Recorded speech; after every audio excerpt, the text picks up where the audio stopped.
피드백이라는 말이 있고 피드포워드라는 말이 있습니다. 우리가 어떤 일을 하고 난 다음에 다른 사람들의 이렇게 반응을 알아보는 것을 우리가 피드백이다 이렇게 이야기합니다. 근데 이 피드백이라는 것은 좀 솔직하기가 어렵습니다. 왜냐하면 대부분의 피드백은 이 비판적인 면이 많기 때문에 그렇습니다. 반성적인 요소가 있는 것이죠. 예를 들자면 제가 설교를 하고 난 다음에 제 설교 피드백을 좀 해주십시오. 그러면 대부분이 좋았습니다, 고맙습니다 이렇게 말씀하실 가능성이 참 많습니다. 실제로 연구에 의하면은 피드백을 원할 경우에 10명 중에 9명 정도는 솔직하게 반응하지 않았다. 굳이 안 좋게 얘기해서 서로의 관계를 불편하게 할 필요가 있나 이렇게 한다는 것이죠. 근데 질문을 바꿔서 이렇게 하는 것입니다. 제가 설교를 좀 더 잘하고 싶은데 어떻게 하면 좋을까요? 하고 물어보는 것이죠. 이렇게 질문하는 것을 피드포워드다 이렇게 얘기합니다. 앞으로 나아가는 것이죠. 그러니까 미래를 위한 질문을 말합니다. 비슷한 것 같지만 하나는 과거에 초점 있는 것이고 하나는 미래에 초점 있는 것이죠. 평가를 해달라는 것이 아니라 제안을 해달라는 것이고 도움을 주십시오 그렇게 묻는 것이지요. 이렇게 질문을 하면 10명 중에 한 6명 정도가 기꺼이 이런 피드포워드를 해준다고 이야기합니다. 우리가 내용은 아주 비슷해 보이지만 질문의 방향을 어떻게 하느냐에 따라서 아주 반응은 달라지고 실제로 내가 얻고자 하는 그 내용도 아주 달라지는 것이죠. 피드백이나 피드포워드나 뭔가 좀 더 발전적인 것을 기대하는 것인데 피드백을 해서는 얻을 수가 없다. 피드포워드를 해야 우리가 원하는 것을 얻을 수 있다 하는 것입니다. 그래서 우리가 무엇을 말하느냐 하는 것보다도 어떻게 말하느냐가 훨씬 더 중요하다. 삶에 정말 중요한 지혜이죠. 질문의 힘. 아마 이런 것들은 많이 들어서 잘 아실 거라고 생각합니다. 질문을 해야 잘 생각하고 더 깊이 생각한다. 질문은 관심이다. 내가 누구를 뭘 묻는다 그러면 관심이 있기 때문에 묻는 것이죠. 질문은 또한 내일이죠. 질문을 해서 더 나은 내일을 만드는 것입니다. 질문은 또 관계입니다. 뭔가 관계가 맺어질 때 질문을 할 수 있는 것이죠. 여러분 뉴턴이 누워가지고 왜 사과가 아래로 떨어질까? 그런 질문을 했기 때문에 만유인력이라는 법칙을 찾는 것이죠. 특별히 우리 잘하는 아이들에게 좋은 질문, 바른 질문을 하는 것은 아주 중요합니다. 긍정 탐구 생각이라는 것이 있습니다. 그 뭐냐면 우리의 생각을 긍정적으로 하면서 좋은 것으로 긍정적인 생각을 해서 긍정적인 삶을 살도록 하는 것을 긍정 탐구 생각이라고 그럽니다. 근데 이런 생각이 어떻게 생각하느냐? 좋은 질문, 바른 질문, 긍정적인 질문을 통해서 그런 긍정적인 바른 생각들을 해갈 수가 있다.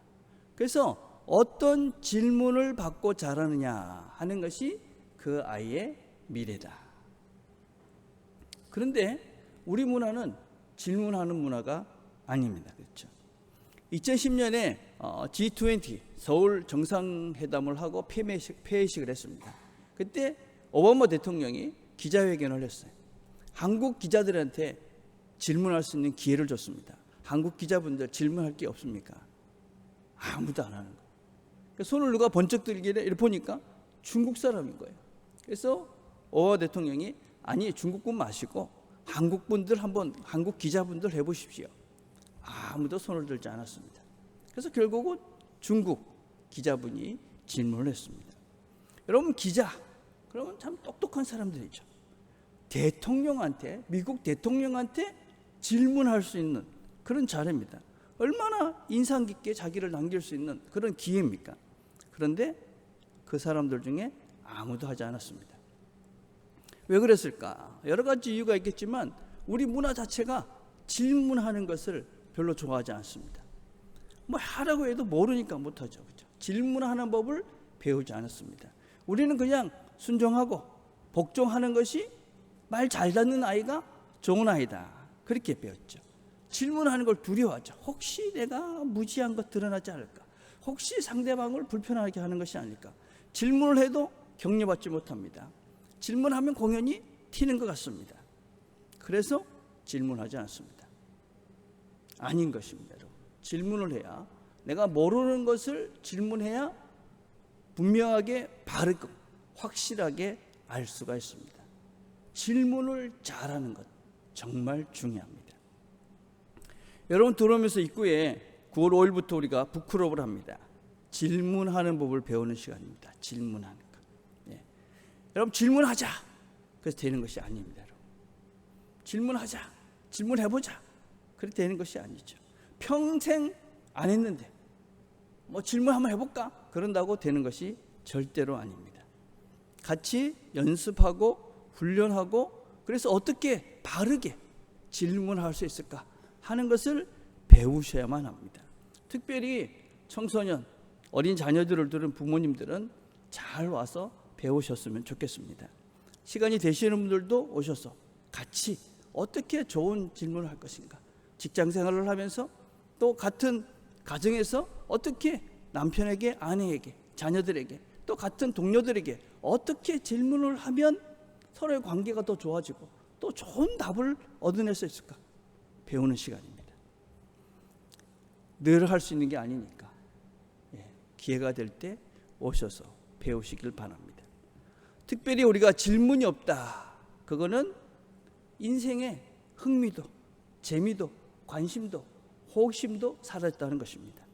인생의 의미가 사라졌다.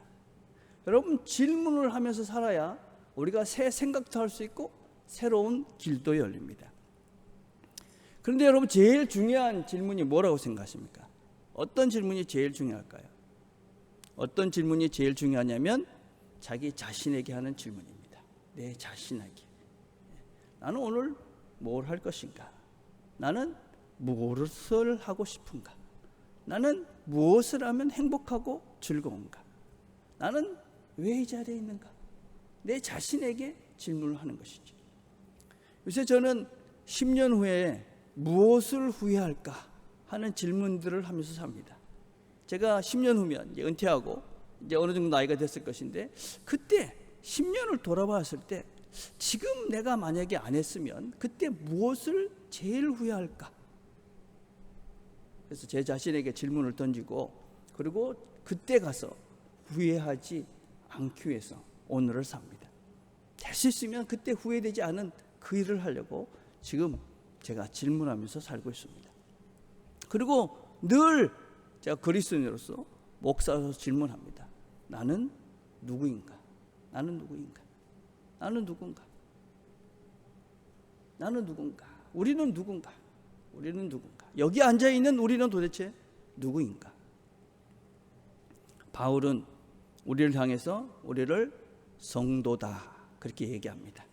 빌립보서 4장 21절 이렇게 말하죠. 그리스도 예수 안에 있는 성도에게 각각 문안하라. 나와 함께 있는 형제들이 너에게 문안하고 모든 성도들이 너에게 문안하되. 여기서 성도는 빌립보 성도들을 말합니다. 빌립보 교인들을 말하죠. 빌립보 공동체 성도다. 또 로마에 있는 그리스도인들, 이 사람들을 향해서 성도다 그렇게 부릅니다. 성도라는 말은 거룩한 사람들이다 그런 뜻입니다. 이 말의 의미는 불러서 따로 세웠다 그런 뜻이죠. 왜 성도로 따로 부름을 받아서 이렇게 한 무리를 지어서 살게 했을까? 가장 거룩하신 분은 누구십니까? 하나님이시죠. 그리고 예수님입니다. 근데 그 예수님은 이 땅에 와서 그 하나님의 거룩한 삶을 어떻게 사셨습니까? 나는 선하고 너희는 악하니까 나는 너희와 같이 살 수 없다. 그래서 분리되고 나눠지는 삶을 사셨습니까? 나는 윤리적으로 도덕적으로 완전하니까 너희들은 나를 보고 좀 배우라. 그렇게 사람들이 예수님을 보면서 자책감이 들고 자괴감이 들고 좌절감이 들도록 낙심하도록 하셨을까요? 하나님의 거룩은, 예수님의 거룩은 도대체 무엇일까요? 우리로 하여금 분리되고 또 낙심하고 죄책감이 들고 뭔가 자괴감이 드는 그런 것을 거룩이라 할까? 아닌 것입니다. 예수님은 죄인들과 함께 먹고 마십니다. 윤리적으로 도덕적으로 완전히 불안한 죄인들에게 먼저 다가십니다. 그리고 용서를 선포하시고 다시 시작할 수 있도록 그들을 격려하시고 용기를 주십니다. 로안 윌리엄스라는 대주교는 이렇게 말했습니다. 거룩한 사람은 성인다운 정도가 아니라 실제 성인이다. 이 사람은, 거룩한 사람은 여러분에게 자신의 실제 모습보다 더 나은 존재라고 느끼게 해주는 사람이다. 실제 존재보다 더 지금보다 당신은 더 좋은 사람입니다. 여러분에게 세상을 넓혀주고 자기 자신을 더 알게 해줍니다. 지지하고 일으켜 세워줍니다. 그리고 힘들어하는 사람들에게 이렇게 말합니다. 저를 보세요. 제가 이렇게 다시 살아난 인생입니다. 당신도 할 수 있습니다. 그래서 주변의 사람들에게 새롭게 시작할 수 있도록 그렇게 기쁨을 주는 이 사람이 누구냐? 이 사람이 성도다. 이런 사람들이 거룩한 사람이다. 거룩한 사람은 나 같은 사람도 하나님의 자녀가 되었으니 당신도 하나님의 자녀가 될 수 있습니다. 당신도 여전히 하나님의 사랑받는 귀한 자들입니다. 그래서 용기와 희망을 주기 위해서 부름을 받은 나 같은 자도 하나님이 사랑하시니 당신도 살아가십니다. 용기를 내십시오. 그래서 결국은 세상이 참 아름답다. 하나님은 참 위대하시다. 그걸 깨닫게 해주는 것이죠. 그리고 그 하나님의 사랑받는 나도 위대한 존재다. 그래서 하나님의 위대하심과 세상의 아름다움과 나의 위대함들을 깨닫게 하는 그 사람들이 성도다. 우린 여기 그런 존재로 앉아 있는 것입니다. 나는 하나님의 사랑받는 위대한 존재다. 지금 누가 어떻게 이야기해도 나는 하나님의 사랑받는 굉장한 존재다. 그 위대하신 하나님께서 나를 사랑하신다. 그걸 깨닫고 낙심하고 절망하고 그렇게 낙담하지 않고 오늘을 용기 있게 살아가는, 그래서 당신에게도 내가 이렇게 살아가지 않습니까? 당신도 살아갈 수 있습니다. 당신도 사랑받고 있습니다. 당신도 위대한 존재입니다. 용기와 희망을 주고 세계를 갈 수 있도록 부름받는 존재들, 그게 바로 성도들입니다. 누가 성도가 됩니까? 4장 24절에 보니까 모든 성도들이 너에게 문안하되 특히 가이사의 집사람 중 몇이니라. 모든 성도들, 모든 사람을 이야기하죠. 특히 가이사의 집사람 중 몇이다. 가이사는 그 당시 로마 황제를 말합니다. 가이사의 집이라는 것은 로마 황제, 그 궁궐에 있는 사람들을 말합니다. 그러니까 당시에 그 궁궐에 있는 사람들 중에서도 성도가 있었다, 그리스도인이 있었다, 그 말입니다. 우리가 역사를 보면 그 로마의 귀족 중에도, 언론 중에도, 노예 중에도, 군인 중에도 그리스도인들이 있었습니다. 근데 그 그리스도인들은 그 당시에 이 로마 숭배를 했기 때문에, 로마 숭배를 거부했기 때문에 박해를 받았습니다. 근데 그 로마 숭배를 하라는 그 가이사의 집, 거기에도 성도, 그리스도인이 있었습니다. 어디에 있든지 무엇을 하든 사람인지 모두가 성도가 될 수 있다. 그런데 분명한 것은 그 가이사의 집에 있었던 성도들은 특별히 어려웠을 것입니다. 특별히 어려웠다. 그들은 신앙을 지키기 위해서 자신의 모든 것들을 잃었습니다.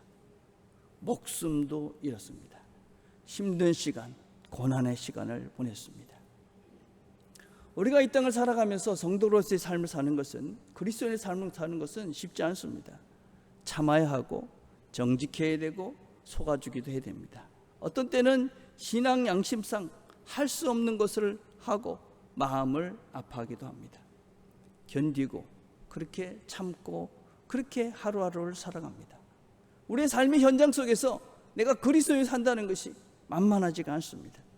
내가 왜 이렇게 되는가? 왜 이렇게 참아야 되는가? 왜 이렇게 손해를 봐야 되는가? 그러면서 우리는 하루하루를 삽니다. 왜 그렇게 되느냐? 우리가 그렇게 견디고 참는 것은 우리가 성도기 때문에 그렇습니다. 그리고 그들도 성도가 될 것을 믿기 때문에 그렇습니다. 가이사, 하나님을 자기가 하나님이라고 생각했던, 내가 하나님이야, 나를 다 섬겨, 그랬던 그가, 그 하나님이라고 이야기했던 그가 결국은 그 자리에서 내려와 예수를 주라고 고백하고, 내가 주가 아니라 이분이 세상의 진정한 주다. 그래서 기꺼이 그가 내려와서 그 황제의 자리에서, 하나님의 자리에서 내려와서 종의 자리로 내려옵니다. 내가 스스로 하나님이라고 이야기했던 그가 결국은 하나님을 섬기는 자로 내려옵니다. 어떻게 그렇게 되었습니까?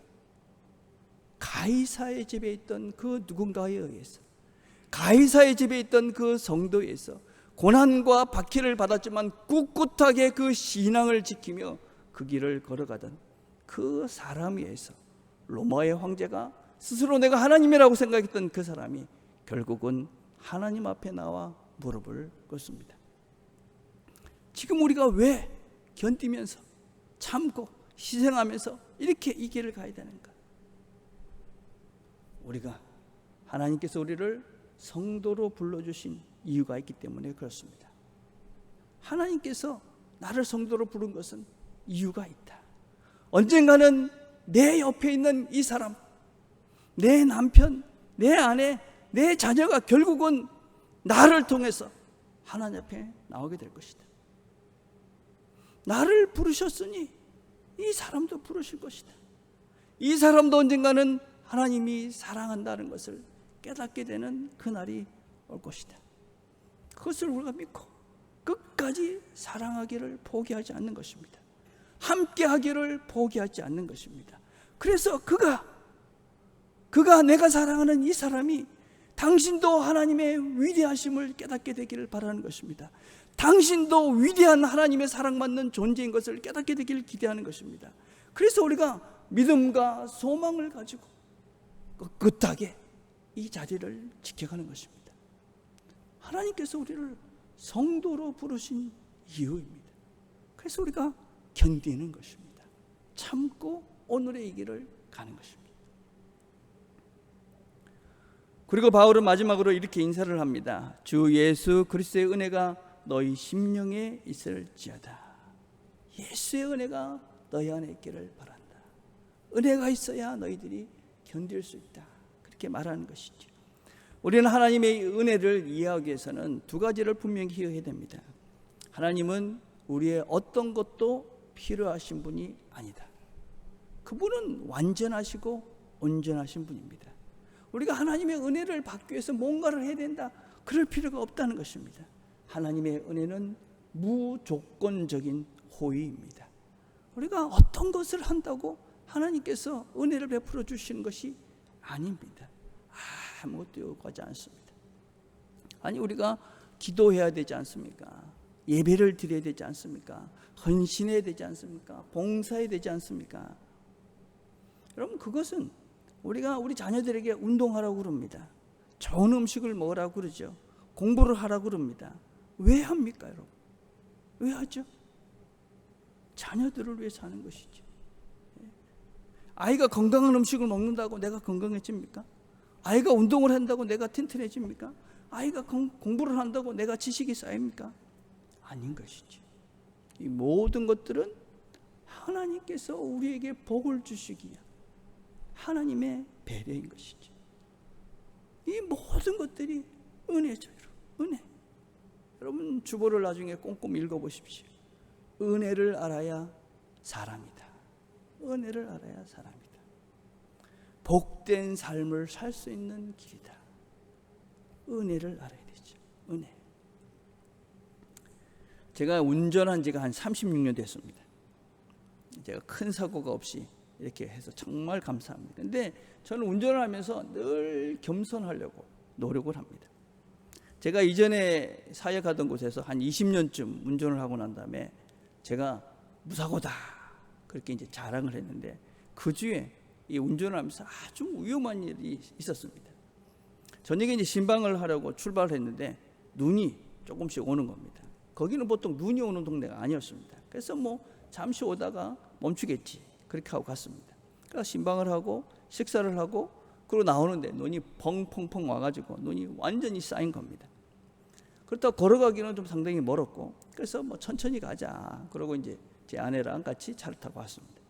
집에 오는 길에 한 뭐 이렇게 그 회전 교차로가 있습니다. 회전에서 도는 길이 있는데, 근데 그곳을 지나는데 뭔가 차가 미끄러지는 것 같습니다. 그래서 브레이크를 밟았더니 쭉 밀려가면서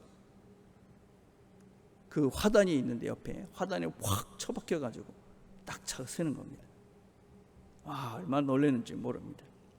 그래가지고 조심스럽게 내려와가지고 차는 그 처박힌 대로 놔두고 집에 왔습니다. 그리고 아침에 가니까 어떤 사람이 차를 끄집어내는 겁니다. 그러면서 너 정말 운이 좋았다. 너 큰일 날 뻔했다. 조금만 속도를 더 냈으면 넌 큰일 날 뻔했다. 그러는 겁니다. 그 차가 있는 데를 딱 가보니까 바로 옆에 한 10m쯤 되는 낭떠러지가 있는 겁니다. 그 봐던 제가 차가 걸렸던 그 화단 뒤에가 바로 낭떠러진 겁니다.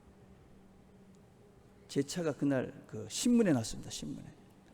예, 이렇게 위험한 상황이 있었다 어저께. 그 신문, 지역 신문에 크게 이렇게 찬 적이 있었습니다.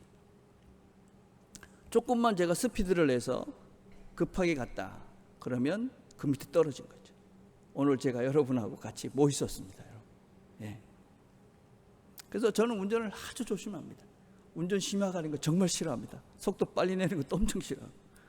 그 매일 운전하고 제가 오면서 우리 집사람은 하는 말이 있습니다. 은혜다.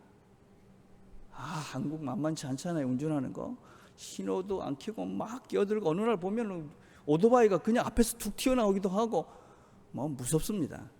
뭐 어쩔 수 없이 그래서 운전은 잘 안 하는데 하고 올 때마다 은혜다. 오늘도 큰 사고 없이 오늘도 참 잘 왔다. 사실 우리가 하루하루 사는 것 다 은혜지 않습니까? 내 힘으로 사는 것 같지만 그렇지 않죠, 그렇죠? 여러분, 오늘 우리가 이 예배 자리에 모인 것, 이 위험천만한 세상, 어디서 칼부림이 날지 모르는 이 위험천만한 세상 속에서 우리가 여기 앉아 있는 것, 우리가 날마다 먹고 마시고 편안한 잠자리를 하는 것, 그게 뭡니까, 여러분? 은혜죠. 은혜다. 정말 감사하죠. 우리 날마다 정말 하나님의 큰 은혜를 누리며 하루하루 사는 거죠. 근데 과연 우리가 이렇게 누리는 것만, 안전한 것만, 건강한 것만, 그것만이 정말 은혜일까요? 미국에서 목회를 하시던 한 목사님이 주일에 갑작스러운 사고로 자기 딸을 잃었습니다. 갑작스러운 사고로, 정말 갑작스러운 사고로. 1년이 지난 후에 어느 신문과 인터뷰를 하게 됐습니다. 그 인터뷰에서 그 목사님이 이러셨습니다. 자식은 가슴에 묵는다는 말이 무슨 뜻인지 경험하고 있습니다. 딸이 떠난 후에 가슴 안에는 뭔가 묵직한 것이 늘 들어있습니다. 그러면서 이렇게 말했습니다. 나는 아들을 잃은 적이 있는 같은 처지의 하나님을 믿는다. 나는 아들을 잃은 적이 있는 같은 처지의 하나님을 믿는다. 아무런 부족함이 없는 하나님이 자신의 아들을 내어주십니다. 우리에게 뭘 기대하시는 것이 아닙니다. 우리를 사랑하시기 때문에 그렇습니다. 그래서 은혜라는 것은 우리 자신의 문제를 어떻게 할 수 없는 것을, 우리가 어떻게 이해할 수 없는 그 모든 것들을 우리 삶 속에서 이뤄가시는 하나님의 행동이다. 그렇게 정의합니다. 여러분, 우리의 삶 속에서 우리가 이해되지 않는 수많은 일들이 있습니다. 여러분, 지금 바울이 왜 감옥에 있어야 합니까? 왜 빌립보 교인들은 박해를 받아야 됩니까? 가이사에 있는 집에 있는 성도들은 왜 박해와 고난을 받고 죽음을 당해야 됩니까? 모릅니다, 여러분. 모르죠. 내 인생에는 왜 이런 일이 일어납니까? 모릅니다. 모르죠. 그러나 우리는 믿습니다. 자기 아들을 내어주신 그분께서, 자기의 독생자를 내어주신 그분께서 우리를 사랑하시기에 분명한 뜻을 가지시고 우리의 삶을 이끌어 가신다. 우리의 삶을 사랑하시는, 우리를 사랑하시는 그분께서 나를 붙잡고 가신다. 내가 지금 이해가 되지 않고 내가 지금 아프고 고통스러워도 여전히 그분은 나를 사랑하시고 나를 이끌어 가신다. 그래서 우리가 믿음으로 오늘을 견디죠.